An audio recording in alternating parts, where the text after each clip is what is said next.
The Waikato River is New Zealand's longest river.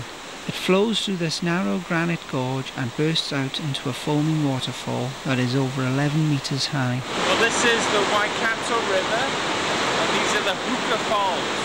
They're quite stunning, very, very loud. You probably can't hear what I'm saying.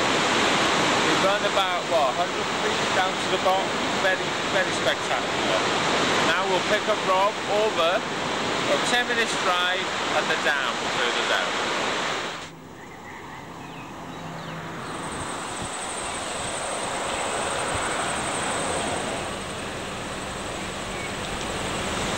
We're here at the Aratia Rapids, where the water builds up and is released. It's probably one of those things I would imagine that releases the water pressure and makes it all even. And this is where it's kept. We don't know that much about it. We've obviously missed the first part, so we'll try and catch the second load in about 4 o'clock. We just wanted just to show it you to see what it looked like when it was half full to empty.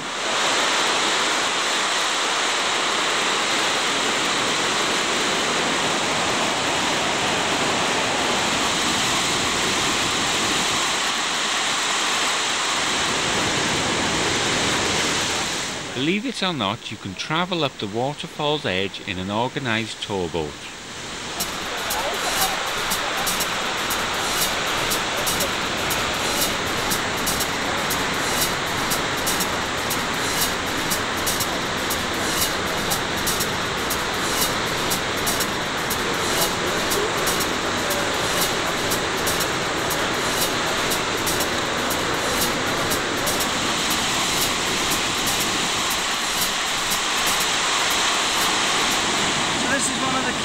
To it here. This is where it actually falls down and begins to build up on the river.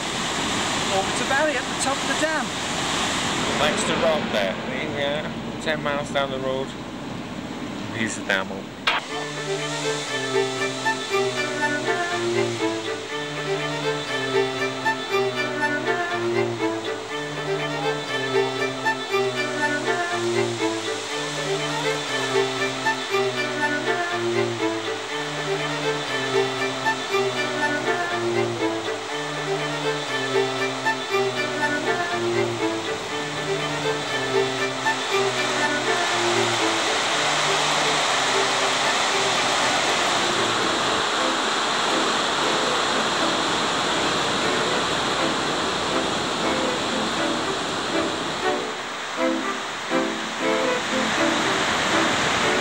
At the other end of the Aratia Rapids.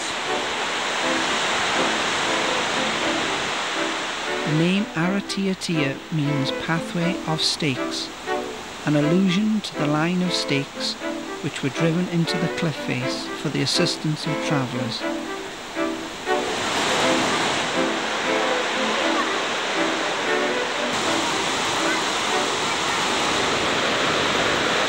Those were the Aratia Rapids. They took a quarter of an hour to empty, but with the aid of modern technology, speed that up.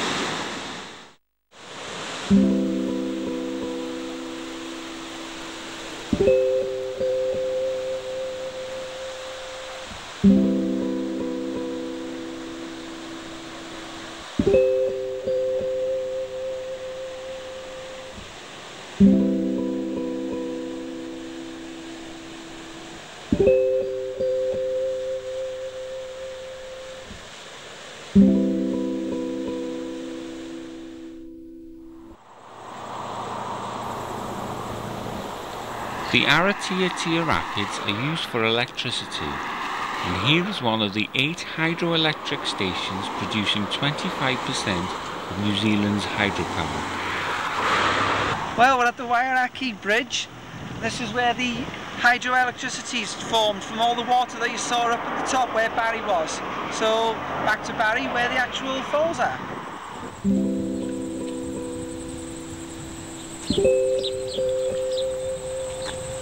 And those were the Aratia Rapids.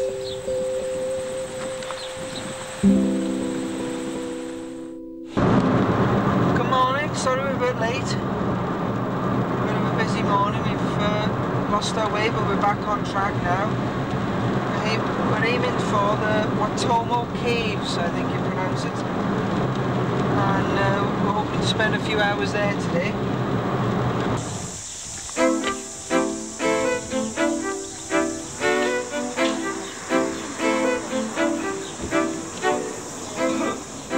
Arriving later than we wanted, the cave tour information board told us there was strictly no filming. This frustrated Rob enormously, and he packed his camera away for the first time on the trip. He swore it would be the last.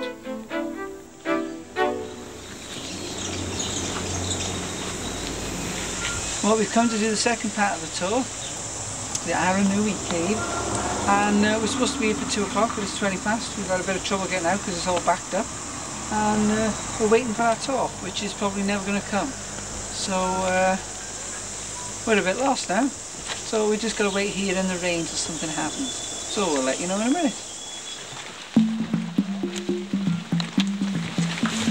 Right, we're on the Aranui tour. We've managed to get on to the 3 o'clock one because we missed the 2, so off we go.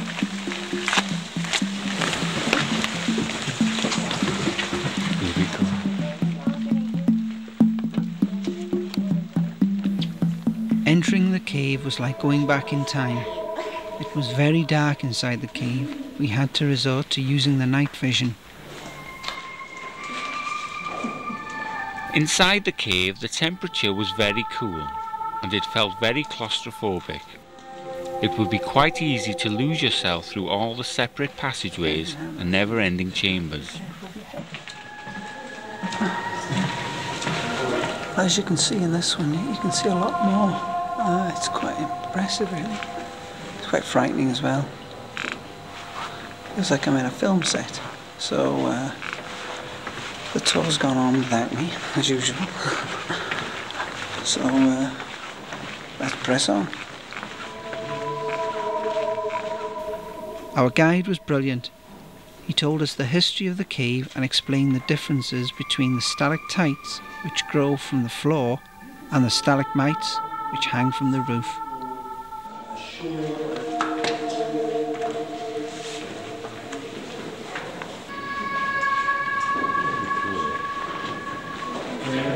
But that's not always been the case. In the past, the cave continued right on through there, and there's been a massive collapse of the ceiling which has blocked the cave totally on that one. As you know, alabaster is another form of rock which has a very smooth white surface to it, so it's thought that that sort of looks like alabaster. Although it also looks very much like candle wax, doesn't it? That's all it is water.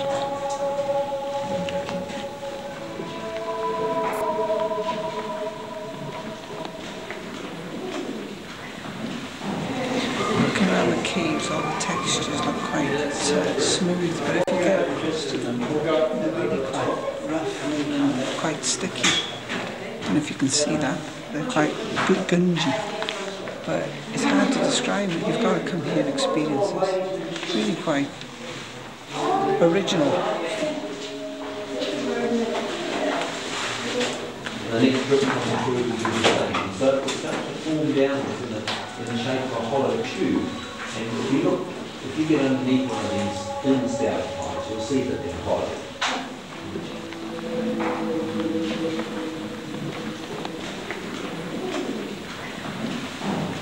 This is one of the times where we can actually use the film a proper colour, so this is what it looks like.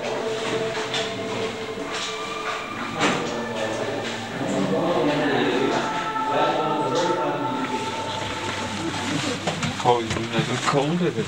Yes, I know, how cool. Ah, you notice the temperature change, don't you, when you come outside? Nice and warm out here.